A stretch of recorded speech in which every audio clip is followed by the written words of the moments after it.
I think that after many years in awakened consciousness, it's hard to find anything serious.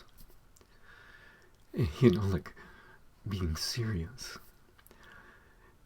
Because what we find is everything is so beautiful, it's such a joy, everywhere, that the idea about being a serious person or a serious spiritual seeker is it's a little bit of a joke. And so it's not that it's not that it's not a serious thing. It's just that it's not serious. it's this, you can't say that life is a lark, but you certainly can't say that it is not. And so it's a change in perspective. Perspective changes. Everything appears the same. Everything remains the same, really. But the whole perspective changes, and it continues to change and refine. More refinement takes place. And as perception refines, the body refines. As the body refines, perception refines. And so, because we find that the whole field of perception around us here is all that has been. There has been nothing else but the field of perception. The objects are within it, all the objects, the body is within it, and it continues to change. So all of the objects are changing, all the phenomena is different. But that field of perception, the field of awareness itself, is non-changing. It remains the same. And so we walk around, we go to this place, we go to that place, and scenery changes, perception changes, even the body changes. But the awareness within it, that is the awareness that enables it all to be, is non-changing. Of course, we didn't know that, because we didn't experience it, because we were caught in the changing aspect of ourself. And so we didn't really know that non-changing field of awareness, in which the whole field of perception is contained, is ourself. And it has been ourself all along. It's just that we've been confined, restricted, identified with the little body mind, and we were lost to ourselves. We didn't know who we were. We thought we were an individual person. And in truth, what we are is the whole field of perception, the whole field of awareness itself, which if we haven't awakened to being that yet, we can get some sense of expanded awareness, the really boundlessness of our own being, just by simply being awake to the presence around us, being awake to the stillness and silence that is here in the space around us, in the space between the eyes and their objects, everywhere, all around. There's a stillness, a silence, a presence. And what that presence is, what that stillness is, it's the byproduct of awareness itself being awake to itself,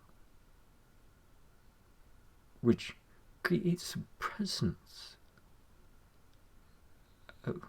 in the space around us, really a lively presence, an alive presence, because it's the product of awareness, aware of itself. So it's not just stillness, it's an alive presence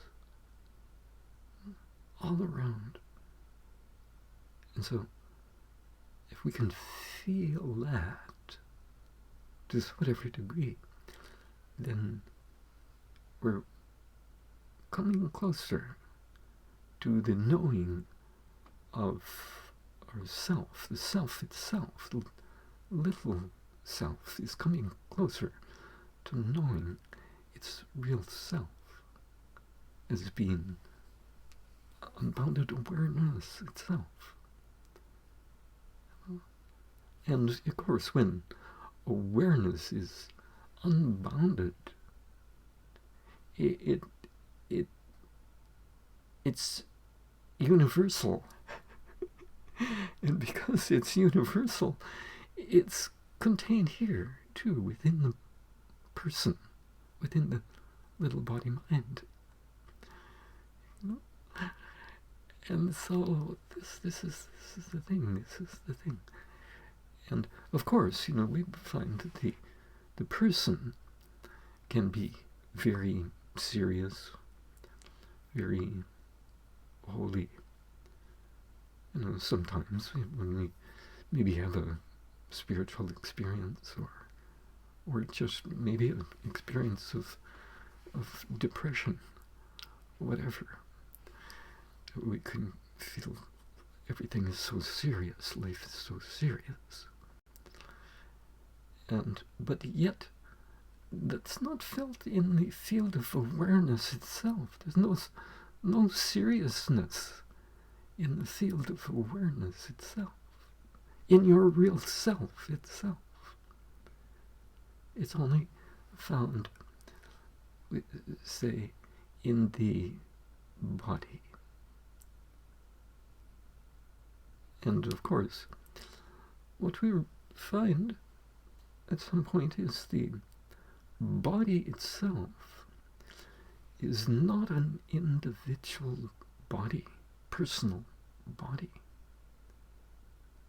That when that unbounded, non-doing awareness itself becomes awake to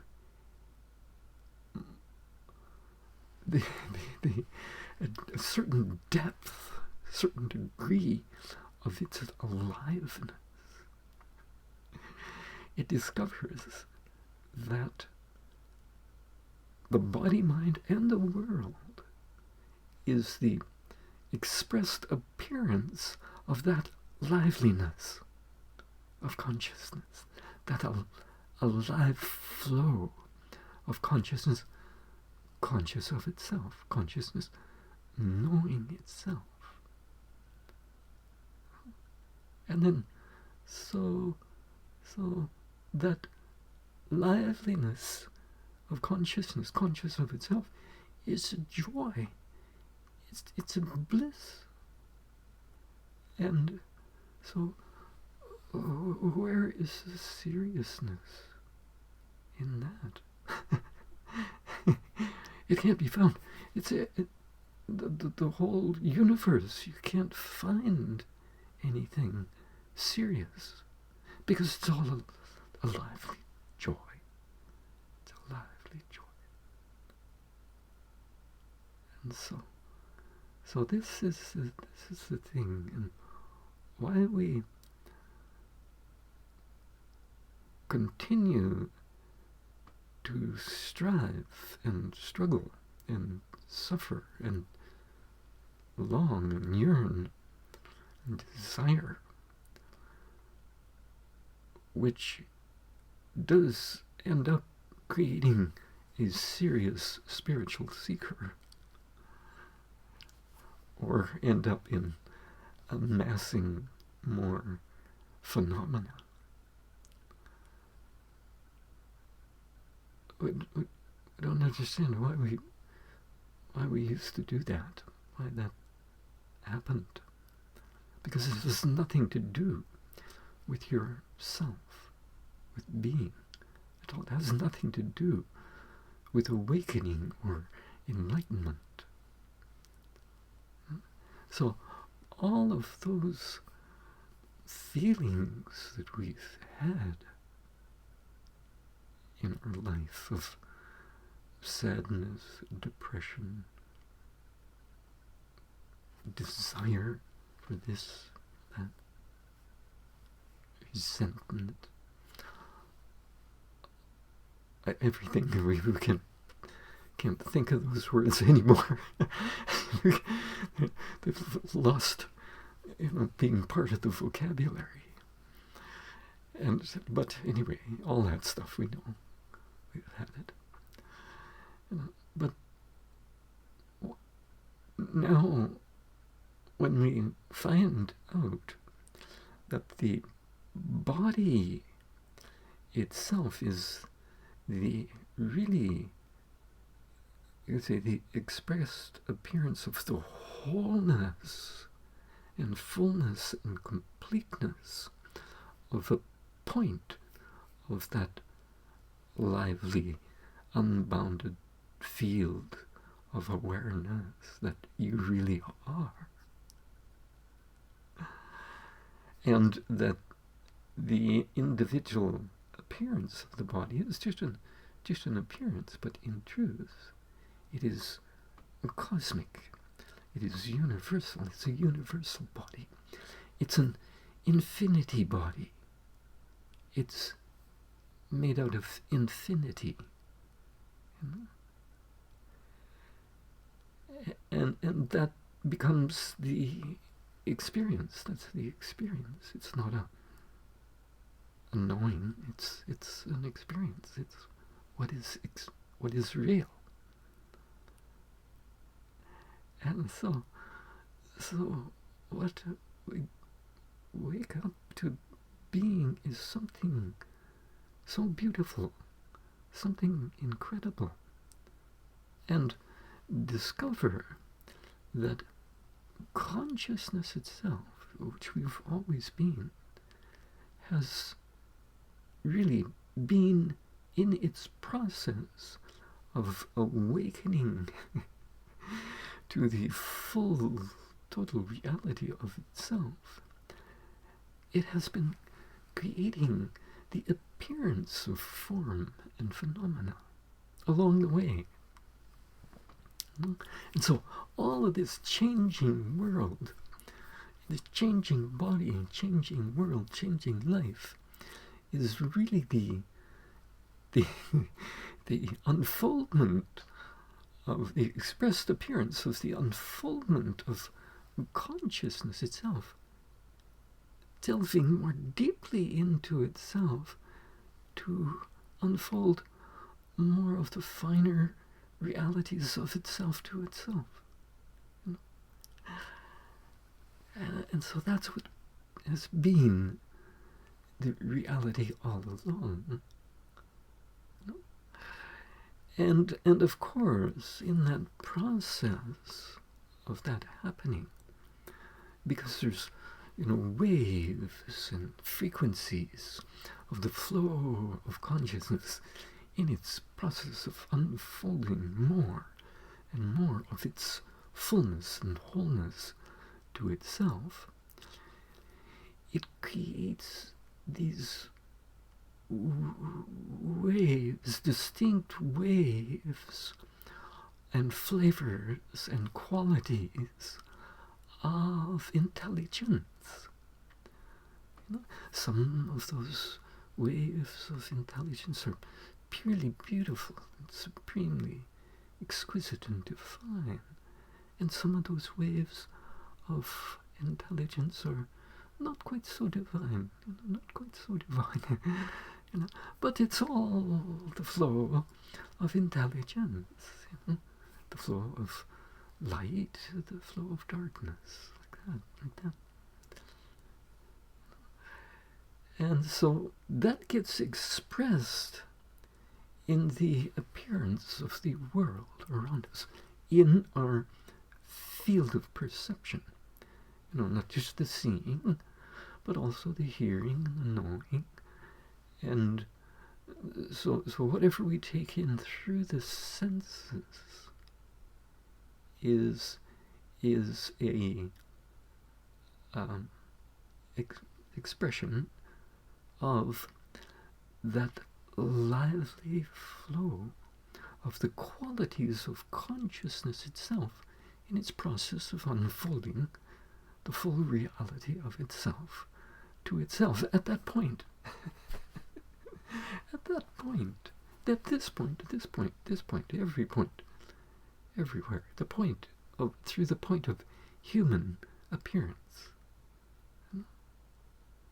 And all of the other objects and phenomena and all of the beautiful creatures in the world are expressed appearances of certain configuration of some of the qualities of the flow of consciousness, revealing the fullness of itself to itself.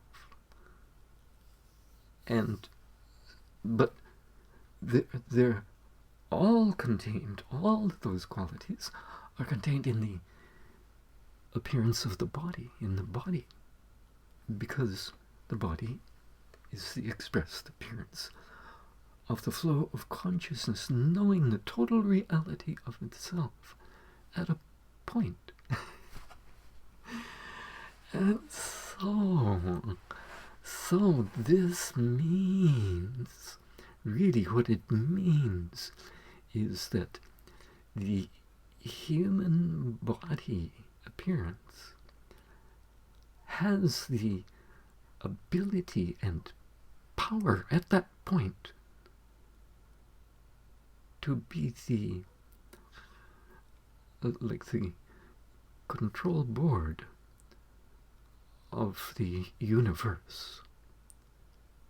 The control panel of the universe is right here at the point of view.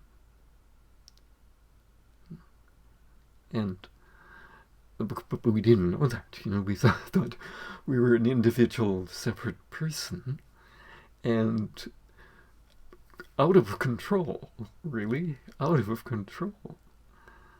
We didn't know who we were. We've just been out of control, in the hands of nature, in the football to the cosmic intelligence, flow of cosmic intelligence. But now, we realize, oh my gosh, what this body really is, what your body really is, the master control board of the universe. It's not that we just become awake and live that silent being. That's part of it. That's being that silent, awareness itself. That's part of it. That's the initial awakening. But as awakening continues and continues, this is what we find. We find that you are the expressed appearance of the master control board of creation.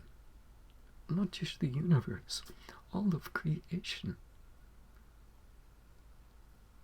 And, but we've been feeling sorry for ourselves. We've been looking at the world and thinking, it's a little crazy, and there's really nothing we can do about it, because it's out of our hands. It's just a bunch of crazy people out there. And that's what it is. It's a bunch of people out there who don't know what they are. They don't know what they are. And so they're like children that need to be brought up properly and educated properly to really find out the true reality of themselves, what the body really is, rather than trying to create some havoc in the world. And so this is the thing that we find out. So those people who have awakened clearly enough to being that master control board of the universe have the greatest responsibility of anyone everywhere. Because they know that all of these qualities of personhood that appear individual are cosmic and universal, and really appearing and creating the appearance of everything everywhere, and creating the appearance of the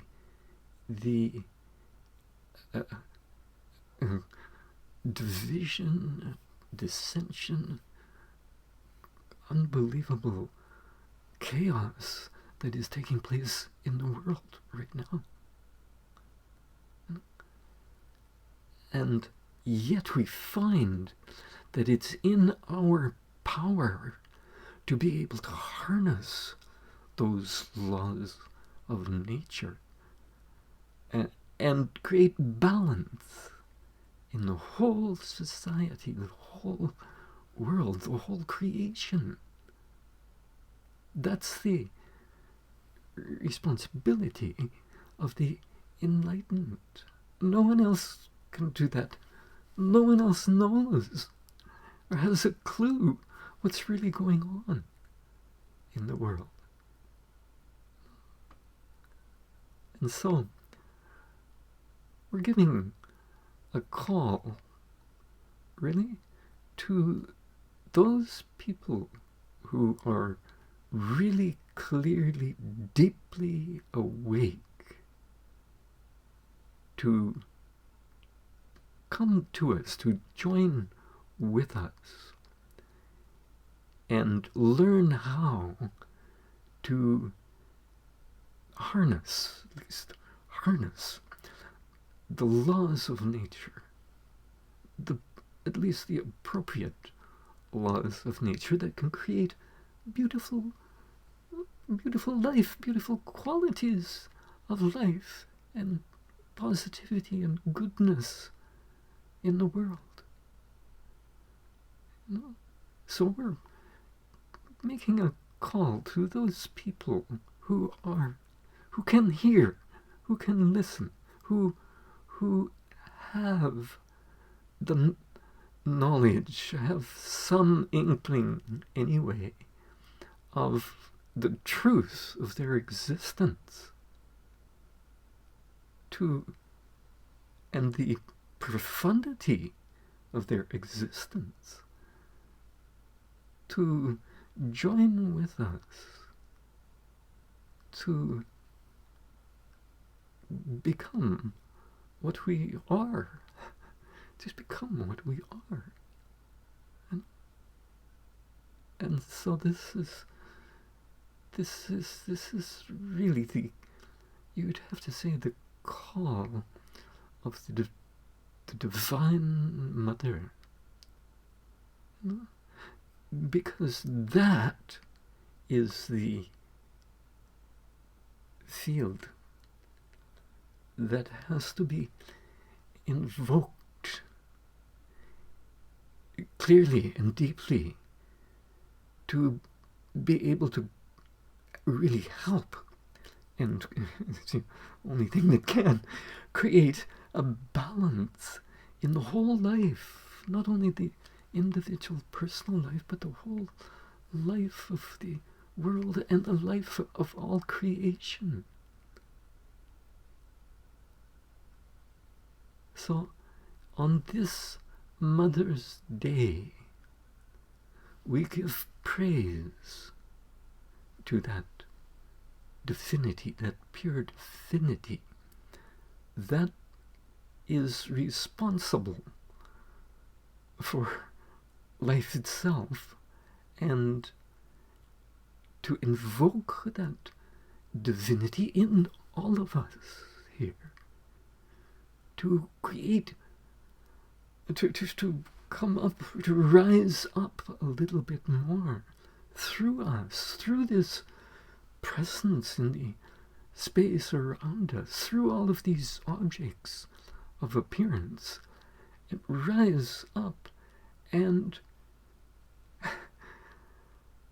have more of that divine life, true divine life, not just moods, but real divinity, to come up through these bodies and rise up through the consciousness of everyone to create more coherence, more positivity, more goodness, more joy, more purity in the whole field of life everywhere.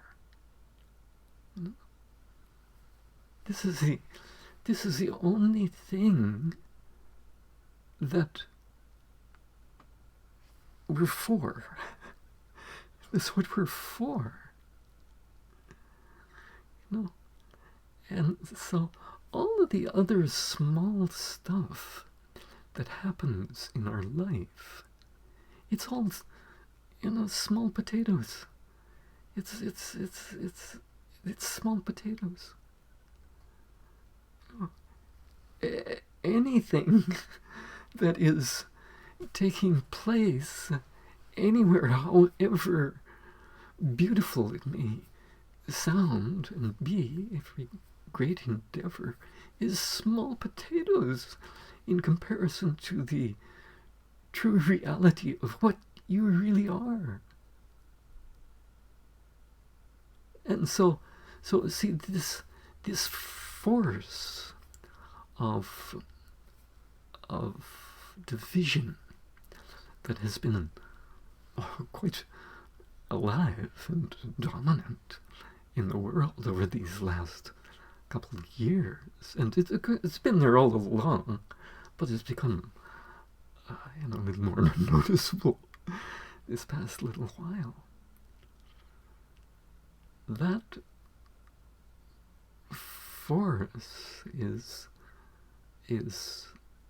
something that does not need to be there, and that force is there. It has been trying to divide and separate and create doubt and division and chaos in something that in any kind of unified endeavor of positivity, wholeness.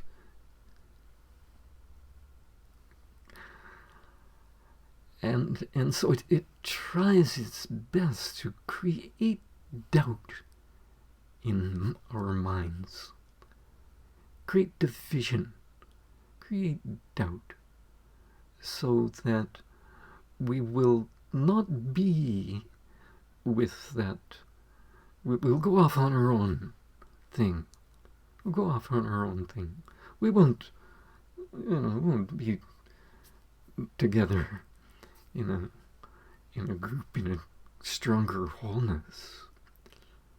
But the only thing that can defeat that negative force is really what we're doing right now, is coming together, being together here now, just being innocent and simple and open and listening and allowing through that hearing for the intelligence in our mind and body to listen to this and to hear this call.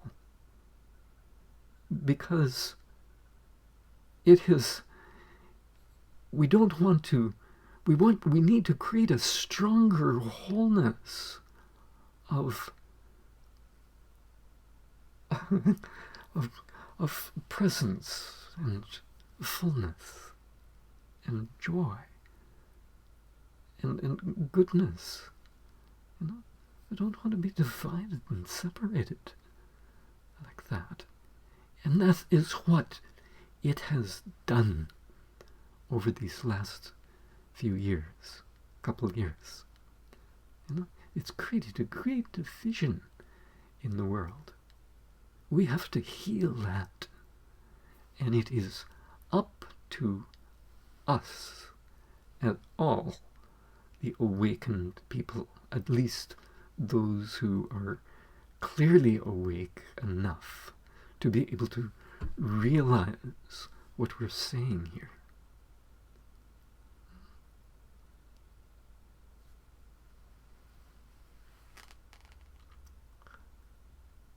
So it's our life, and we want to have a good, complete life, a full life, a life of truth, not a life of doubt,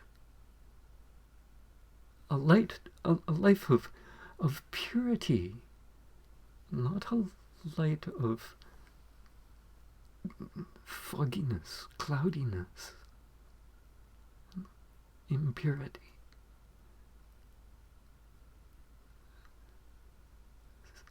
So that call that is taking place from that level of divinity itself to in the appearance of you, is meant to awaken at least a realization, if not an true aliveness in the whole body, mind, and in the whole space around us here, as to the true profundity of our existence. This is what we're concerned about. This is what we're all about, not about little things, little small things, little small potatoes.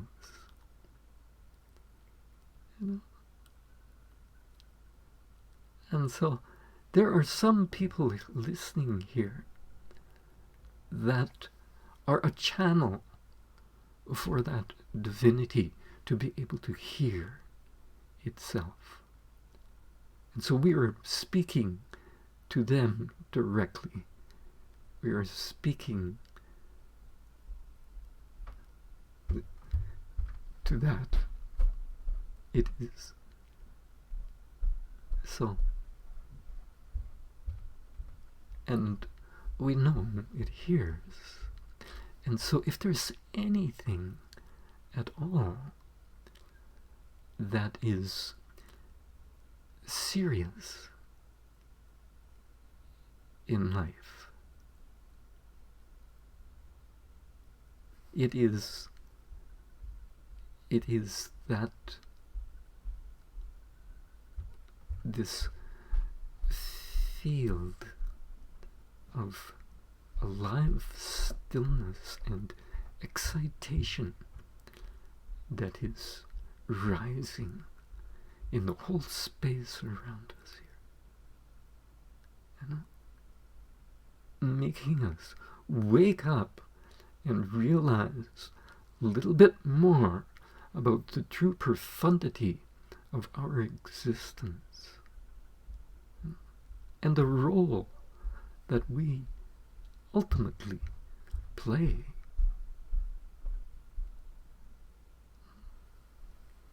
So, don't want to get too serious about this, because it's a joy. It's really a beautiful joy. It's a profound joy of, what do we call it? We call it just rising light, you know.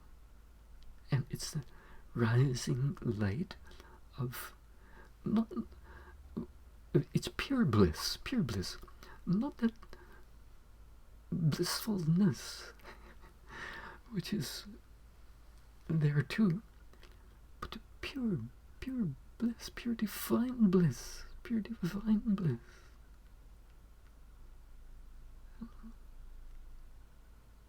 And so this is Mother's Day, and we should praise that mother.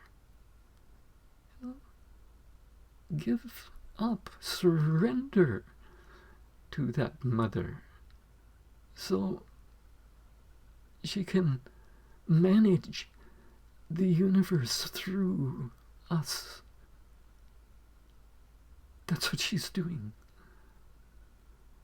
You know, she's hampered because of all the false identification with the body. All these crazy people out there in the world thinking they're an individual, separate person. You know, how can she function through that delusion? She functions through the awakened. And so this is, we have to wake up and allow her to function. And this is why we celebrate this day. This is how we celebrate this day today. To really, truly surrender to that eternal day of the Mother, the real, true, divine Mother. It's not just a idea. It's not an idea. It's not some crazy idea. When we get a peep into that reality, even just a peep, you will find out what we're talking about. And so we want to have that come up, rise up more and more in the whole space around us here, and purify the body, purify the mind, purify the emotions, purify the perceptions, and rise up through the whole consciousness of everyone everywhere.